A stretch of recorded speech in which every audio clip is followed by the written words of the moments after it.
Então vamos lá, simbora. Hoje mais um capítulo. Hoje mais um capítulo no ar.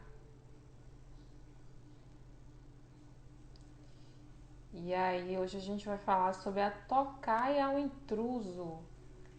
É o princípio da iniciação.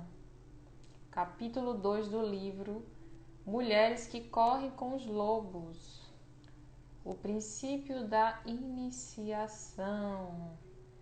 Deixa eu colocar aqui para ficar. Cadê? Vamos fixar o comentário. Boa noite para quem já está chegando aí. Que maravilha já ter vocês por aqui. Que lindo. Quem está por aqui, está acompanhando, sinaliza como é que tá o áudio. Deixa eu ver aqui como é que tá aqui o áudio. O fone. Então quem está por aqui acompanhando já sinaliza. Gente, hoje eu tive que trocar para um outro fone porque tô olhando aqui para ver qual é o lado. O meu já tava bem desgastadinho. Então quem tá por aqui vai sinalizando aí o fone, se tá ouvindo direitinho. Ótimo, obrigada, gente. Obrigada pelo feedback. Então, boa noite para vocês que chegaram. Gente, confesso que hoje eu tô muito lenta, muito bugada. Meu ciclo, minha menstruação está para descer, então a gente já sabe como é que fica o nosso corpo. Fica mais lento, os pensamentos também ficam um pouco engarrafados, ficam bem atrapalhados, mas aí a gente tem que ir se acolhendo, tem que ir entendendo quais são os nossos limites. Depois que eu comecei a estudar sobre a questão do ciclo menstrual, sobre a questão da psique feminina, eu comecei a ficar muito mais atenta a essa questão do meu ciclo, principalmente, né? Então, eu sinto quando eu tô mais lenta, eu sinto quando eu não vou dar conta de algumas coisas, eu acabo remanejando. Isso é importante ser dito porque eu vejo muitas mulheres sofrerem de TPM justamente por isso. Sofrem de TPM porque o corpo vai ficando mais lento, porque vai concentrar ali no útero, né, para ocorrer a descamação, para ocorrer o sangramento.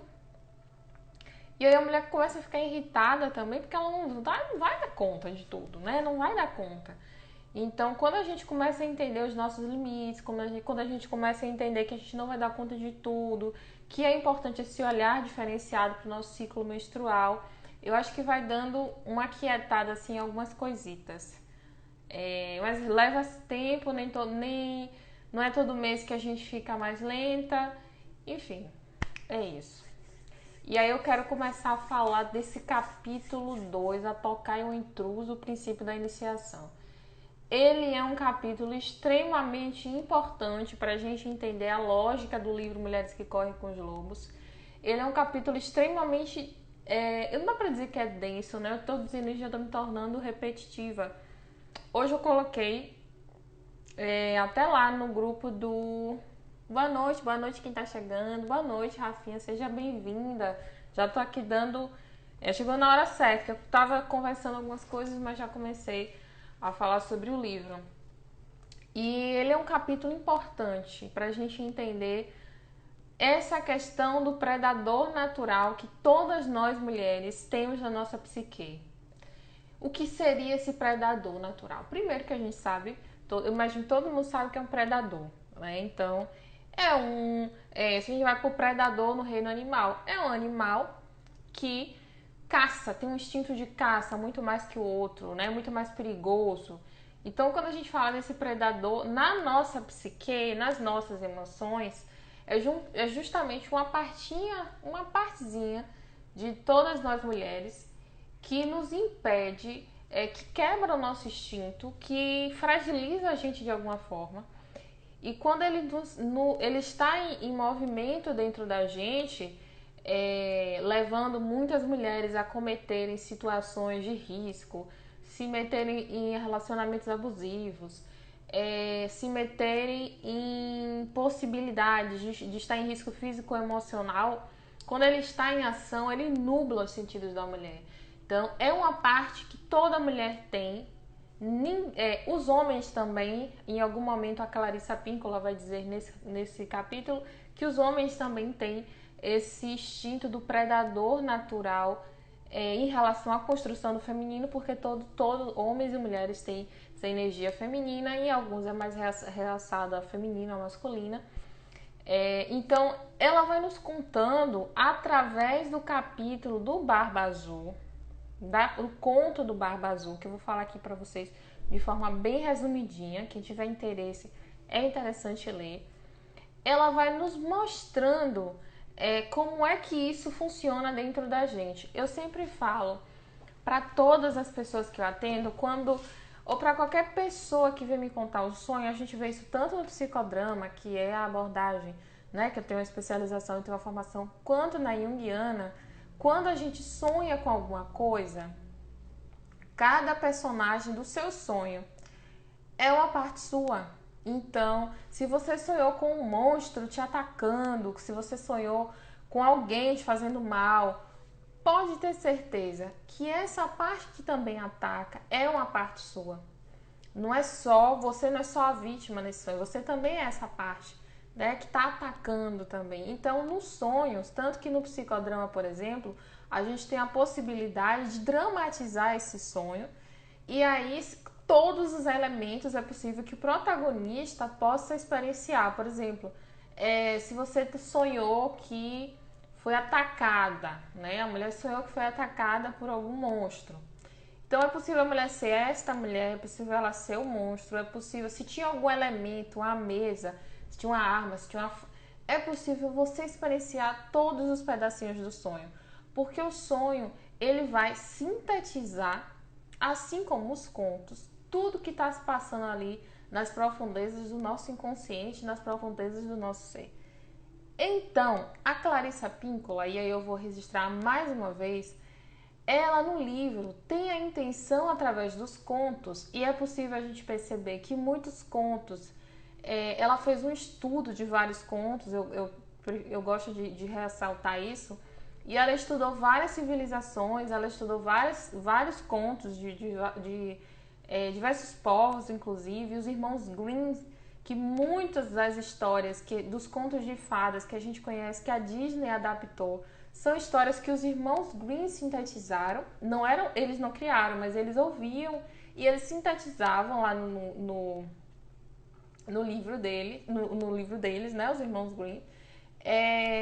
Então são possibilidades da gente entender através dos contos, porque os contos, as histórias, são formas de contar sobre como os povos passaram por alguma coisa e como a gente emocionalmente também pode passar por alguma coisa. Essa noite sonhei sendo atacada por aquele bichinho verde que chamo de esperança, que parece um gafanhoto. Uau! Sendo atacada pela esperança. Vamos refletir esse sonho, viu? Sendo atacada pela esperança. Que interessante. Então vamos lá. Como é a história do Barba Azul? Vamos falar sobre isso no finalzinho. Eu achei interessante. Vai experienciando, se você fosse também esse gafanhoto, como é que é essa sua relação com você mesmo em relação à esperança, a esperança sendo te atacar literalmente, né? O que é que necessita de você estar percebendo a sua esperança? Gente, o Barba Azul, vamos lá entrar no conto. Eu vou falar bem simplificado, vou até abrir aqui meu livro para eu pescar caso eu esqueça de alguma coisa. Então, o Barba Azul é um cara que tinha uma barba tão preta, tão preta, tão preta, que chegava a ser azul. Sabe aquelas pessoas que tem um cabelo preto que chega a ser azul? Então, o Barba Azul, ele tinha uma barba muito, muito, muito, muito preta e chegava a ser azul. É interessante que ela conta que é um tipo de história, tanto que tem um pedaço da barba do Barba Azul num convento. Então, assim, ninguém sabe como é que essa barba chegou lá. É aquela coisa, minha irmã, amiga da minha irmã de não sei o que, ninguém sabe como chegou lá. Então, o Barba Azul, ele era um cara muito rico, um cara muito muito conhecido, enfim, tinha muitas posses e levou, aí já vou cortando, né? E levou, ele conheceu 3 irmãs e uma mãe, né? A mãe dessas três meninas. Levou as 4 para passear. Só que ele era muito tenebroso. Então, elas olhavam para ele ao mesmo tempo que elas achavam que elas falaram, não, ele tem muitas postas, mas ele era muito assustador. Muito assustador. Elas chegavam até a cogitar assim, nossa, ela é muito assustador, mas... ai, não sei, né? Então, assim, ele era muito assustador. A irmã mais nova, e ele logo percebe isso, é a única que acaba pensando assim, poxa, ele é assustador, mas eu acho que ele tem alguma coisa legal. Eu acho que ele tem alguma coisa legal. Essa barba é muito preta, sabe? Mas ela começa a olhar tanto que ela começa a se fascinar por esse senhor barba azul. E aí, ele percebendo que das 4, ela é a mais vulnerável, não tem um elemento do masculino, só a gente nesse momento, né, do conto. A gente só sabe da mãe e das 3 irmãs.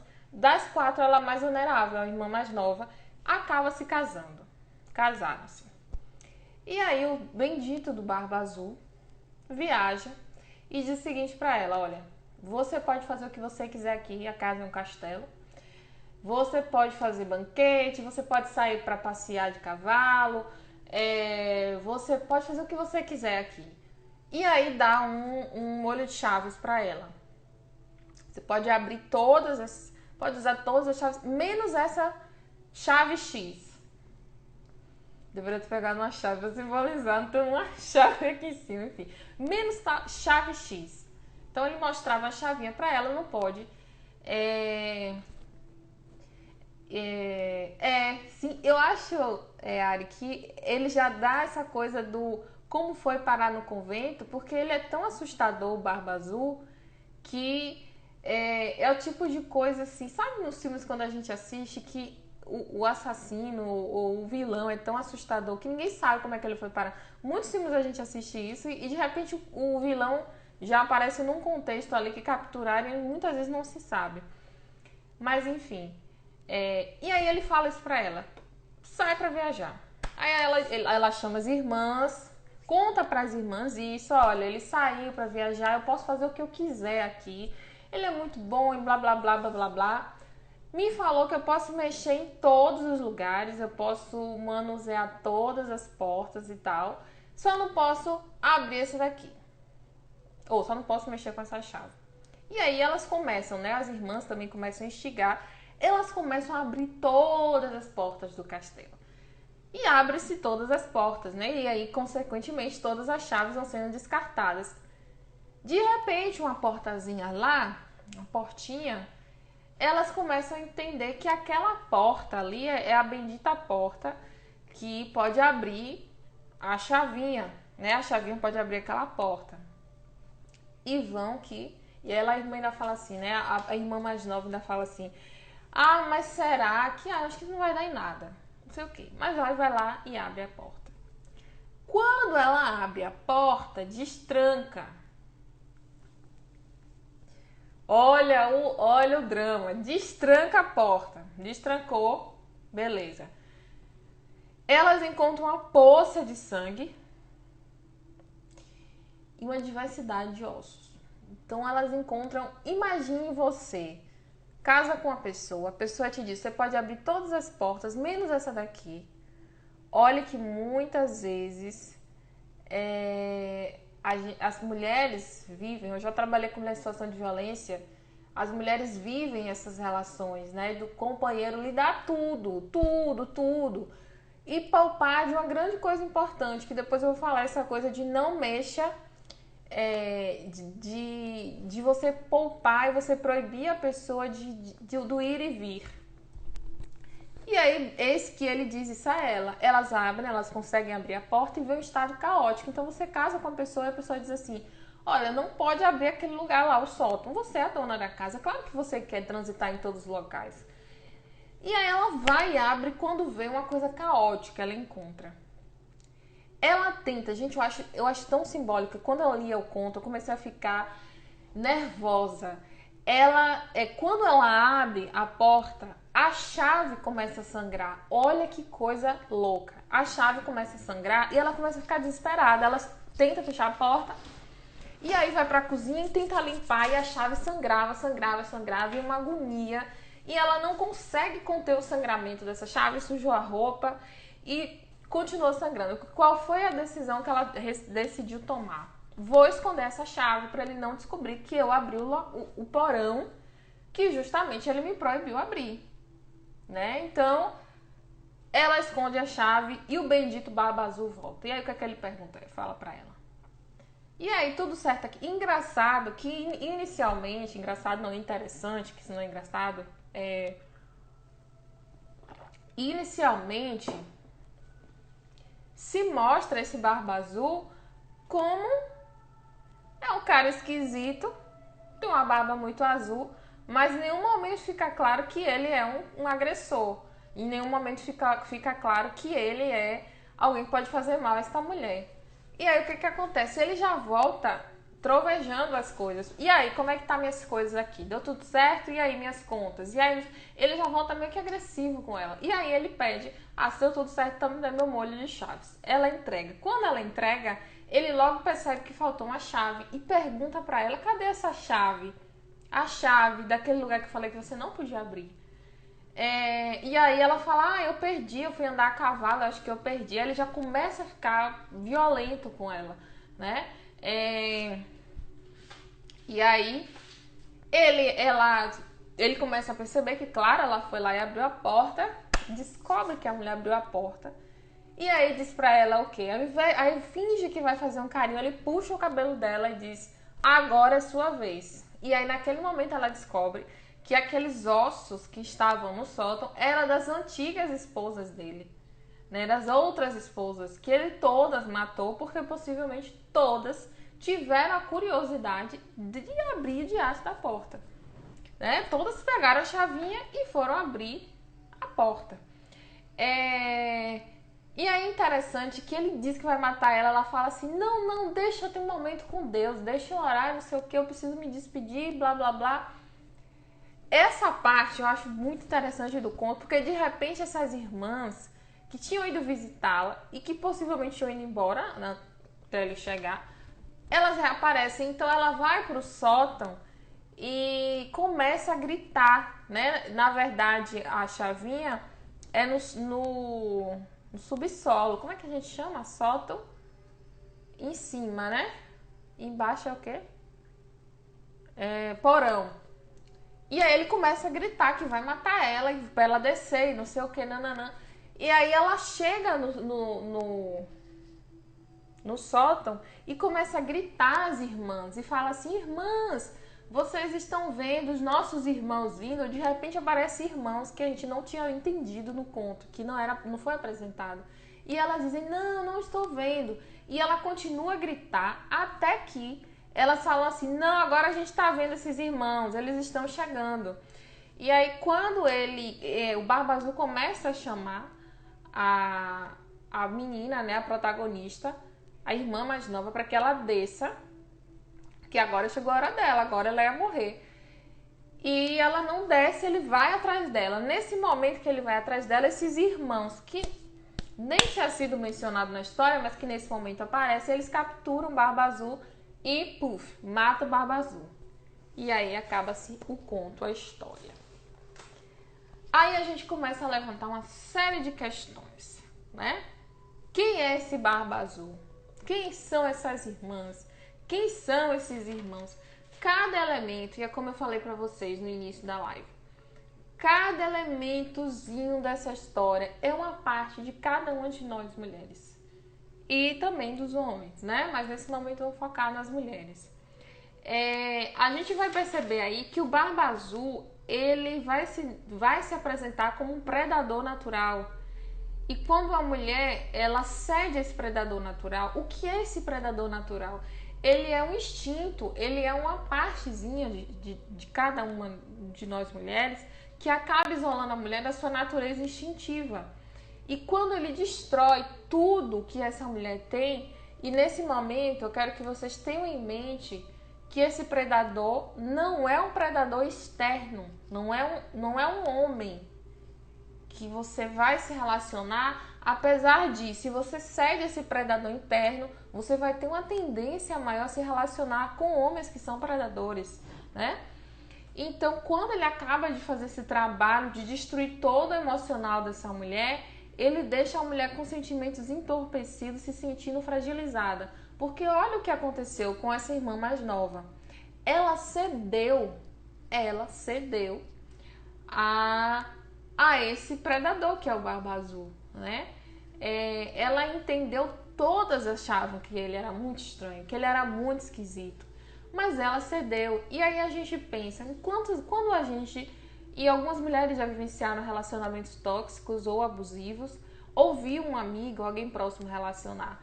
Então, quando a mulher se relaciona, quando está no relacionamento tóxico, muitas vezes, até no início do relacionamento, as pessoas dizem pra ela, mas esse cara é estranho, ele é agressivo, ele não combina com você, você tá mudando. Logo no início, as pessoas sinalizam sim pra essa mulher que esse homem que ela tá se relacionando, estou dando esse exemplo que é um exemplo clássico, que a gente vê como essa mulher desconecta do seu instinto e cede ao predador interno, não é o predador externo.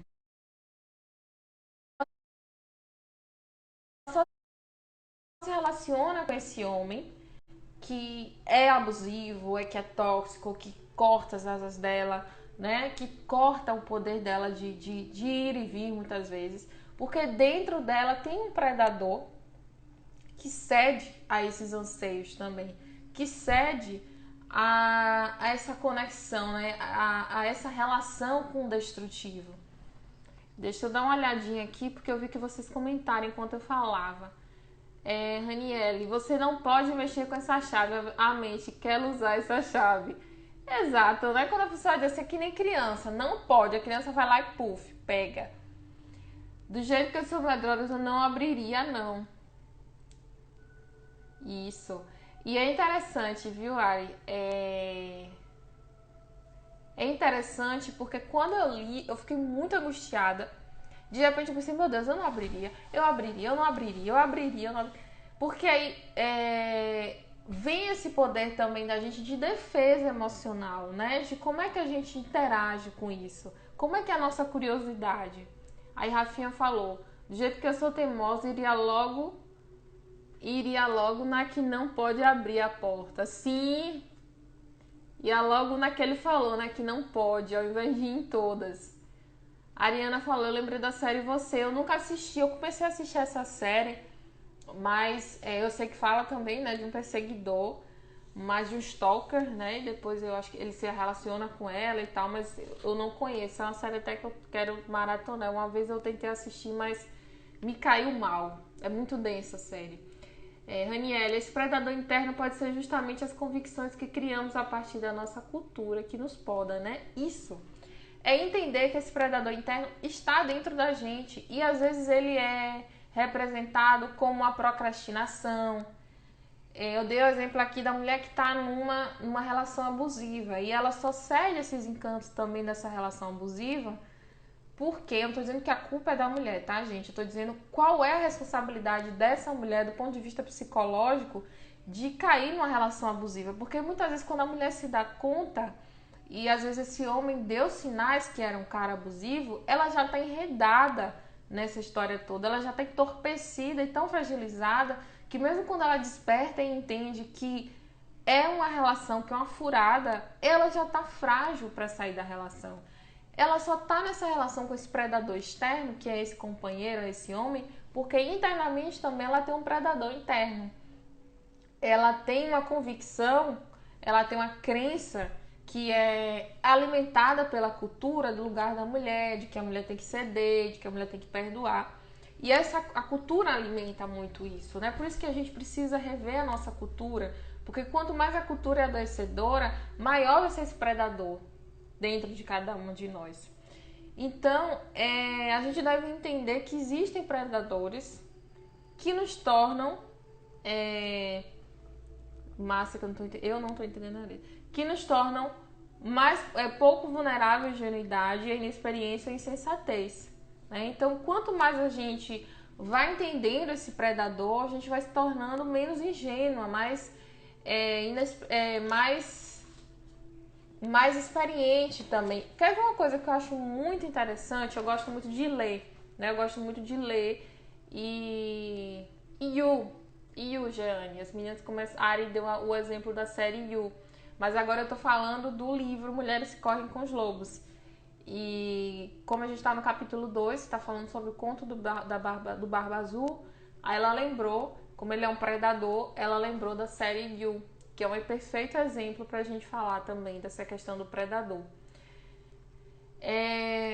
Sim, perdi aqui. Sim. Então, esse predador, quando a gente precisa conhecer quais são os nossos predadores internos. O que é esses predadores internos? Todas nós mulheres temos forças destrutivas dentro da gente, que vai ser muitas vezes apresentada por uma autossabotagem, por uma procrastinação de fazer algo. E, enfim, aí eu me lembrei que eu tava falando dos livros. Lembrei. Lembra, Rani? Foi o livro. Eu disse que tava valendo até hoje, né? Você me perdoe. Eu gosto muito de ler livros, todos os tipos de livros, né? Romances de época, enfim. E aí, quando a gente vai ver os livros, eu não me lembro quando 50 Tons de Cinza explodiu. A história explodiu. Mas, infelizmente, muitas autoras foram como é que chama? Que é um exemplo clássico de predador também, porque a personagem é uma mulher ingênua e o cara é um predador, né? Nada melhor do que esse exemplo também de 50 Tons de Cinza. E aí depois, o que foi acontecendo? Histórias muito parecidas com 50 Tons de Cinza. Então, desse homem que é o fodástico, que dá tudo a essa mulher, que não sei o que, e essa mulher ingênua. E ela não pode abrir algumas portas dentro dela, né? Ela não pode acessar a liberdade. Cada historinha dessa, e aí eu comecei, gente, só tem história assim, não é possível. Cadê a mulher forte? Cadê a mulher empoderada? A gente precisa ler personagens femininas assim, né? Porque acaba de alguma forma também alimentando quem a gente é. E aí a gente vai percebendo como volta essa romantização desse personagem, do homem forte, o homem mantenedor, e essa mulher ingênua, essa mulher bobinha e que cede, mas que ele a protege. Então, isso me incomoda muito e é muito perigoso, né? Quando a gente pensa que esse tipo de romantização, como a série também traz, né? Essa romantização desse tipo de livro. Então vamos lá, todos nós, homens e mulheres, mas focamos aqui nas mulheres, temos forças destrutivas que debocham da gente. Debocham, é isso mesmo. Que debocham da gente e são conflituosas, né? Então, assim,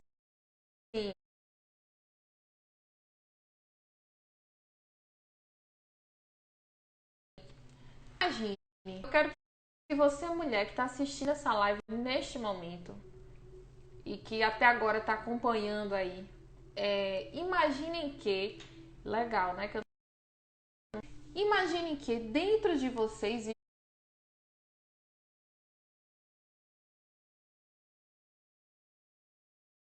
existem forças destrutivas. Eu vou dar um exemplo. Pessoas que têm pensamentos negativos, pessoas que têm tendências suicidas, pessoas que têm envolvimento com algum tipo de substância psicoativa, são pessoas que têm essas forças destrutivas mais realçadas do que outras. Então, mulheres que têm essa tendência a estar em relacionamento tóxico, mulheres que têm uma tendência, que têm um contexto de depressão, mulheres que têm um pensamento negativo exacerbado, são pessoas